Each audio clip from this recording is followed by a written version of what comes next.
নবী করিম সাল্লাল্লাহু আলাইহি ওয়াসাল্লাম বলেন, এক সময় একটি লোক সূরা কাহাফ পাঠ করছিল, তার পাশে দুইটা রশি দিয়ে একটি ঘোড়া বাঁধা ছিল। ইতিমধ্যে লোকটি একটি মেঘের দেখে নিল, লোকটিকে মেঘের আড়াল হয়ে গেল। মেঘটি লোকটির নিকটবর্তী হতে থাকলে ঘোড়াটি তা দেখে চমকাতে আরম্ভ করল। অতঃপর যখন সকাল হলো, তখন রাসূলুল্লাহ সাল্লাল্লাহু আলাইহি ওয়াসাল্লামের কাছে এই ঘটনা বর্ণনা করলেন, হাজিরা দিয়ে বর্ণনা করলেন। নবী করিম সাল্লাল্লাহু আলাইহি ওয়াসাল্লাম বললেন, ওটি প্রশান্তি ছিল, মানে রহমতের ফেরেশতা। রহমতের ফেরেশতা যেটা মেঘের আড়াল করে দিল, এটা রহমতের ফেরেশতা। অর্থাৎ রহমতের ফেরেশতা এসে সূরা কাহাফ তেলাওয়াতকারী সূরা তেলাওয়াত শুনতে। জুমাবারে সূরা কাহাফ তেলাওয়াত করা উত্তম, জুমাবারের গুরুত্বপূর্ণ একটি আমল। তাহলে আপনি জানতে পারলেন যে হাদিসের মাধ্যমে সূরা কাহাফ তেলাওয়াতকারীর তেলাওয়াত শোনার জন্য আল্লাহ সাকিনা নাযিল করেছেন, রহমতের ফেরেশতা নাযিল করেছেন। সুবহানাল্লাহি ওয়া বিহামদিহি। এই ঘটনাটা রাসূল সাল্লাল্লাহু আলাইহি ওয়াসাল্লামের বুখারী মুসলিমের হাদিস থেকে আমরা জানতে পারলাম। নবী আকরাম সাল্লাল্লাহু আলাইহি ওয়াসাল্লামের অসংখ্য হাদিস থেকে তাহলে এক খরফে কয়টা সওয়াব? বলেন না ভাই, এক খরফে কয়টা সওয়াব? 10টা নেকি। এক খরফ উচ্চারণ করলে কয়টা নেকি?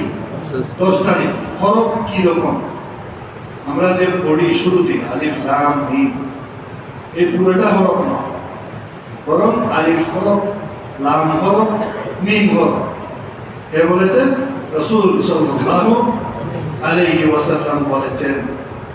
নবী করিম সাল্লাল্লাহু আলাইহি ওয়াসাল্লাম বলেছেন যে মান ক্বারা হারফান ফি কিতাবিল্লাহ ফালাহু আশারু হাসানাত। কোরআনের একটা হরফ যদি পাঠ করে তার জন্য 10টা নেকি।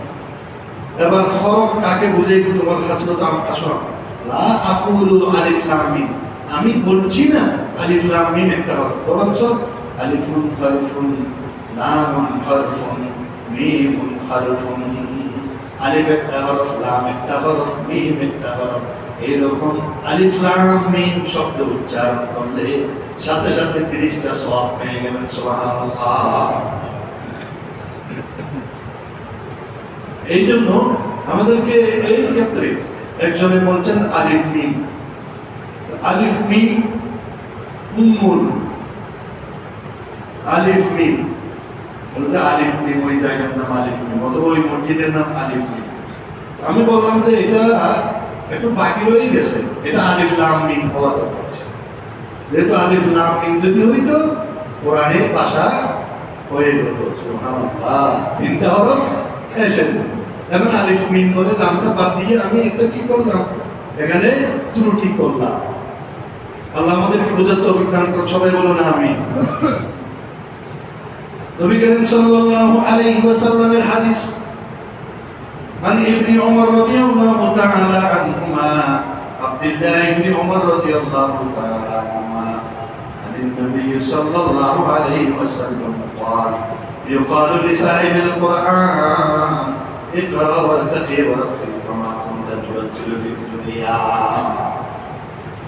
فإن منزلتك عند آخر آية تقرأها।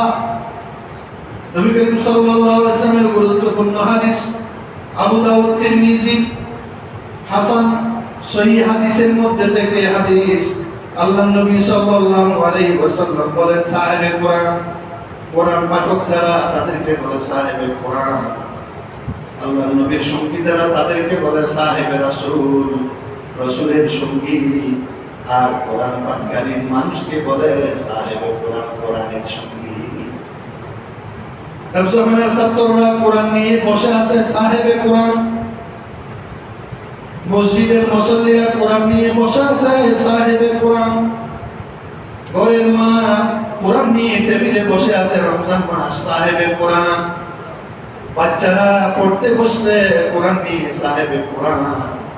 কোরআনের সাহাবী, আর ওটা হচ্ছে রাসূলের সাহাবী। রাসূলকে দেখেছেন, রাসূলের সাথে থাকছেন, ইমানের শহীদ, সেটা হচ্ছে রাসূলের সাহাবী।